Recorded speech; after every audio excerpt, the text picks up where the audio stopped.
चंद्रबाबू जी technology को लेकर के मेरी भारी तारीफ कर रहे थे, लेकिन मैं आज एक रहस्य बता देता हूं।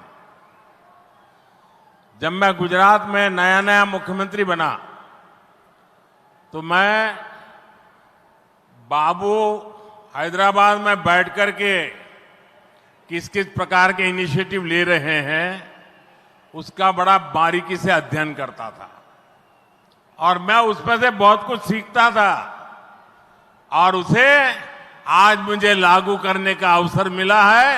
मैं लागू कर रहा हूं। ఇప్పుడు చంద్రబాబు గారు మీరందరి ముందు నాకు టెక్నాలజీ నాతో మొదలైందన్నట్టుగా ప్రశంసిస్తున్నారు. కానీ నేను మీ అందరికీ కూడా ఒక రహస్యం చెప్తాను. నేను సరికొత్తగా ముఖ్యమంత్రి అయినటువంటి రోజుల్లో గుజరాత్లో ఉన్నప్పుడు అప్పుడు చంద్రబాబు నాయుడు గారు ఆంధ్రప్రదేశ్లో హైదరాబాద్లో ఐటీని ఏ రకంగా డెవలప్ చేస్తున్నారో నేను క్లోజ్గా అబ్జర్వ్ చేసి అధికారులను కూడా పెట్టి అబ్జర్వ్ చేయించి ఆ రోజు నేను చాలా దగ్గరగా తెలుసుకున్నటువంటి విషయాలు మళ్ళీ తిరిగి ఈరోజు ఆంధ్రప్రదేశ్కి వచ్చి మళ్ళీ మీ అందరి ముందు ఈరోజు నేను చేయగలుగుతున్నానన్నది తెలియజేస్తున్నాను.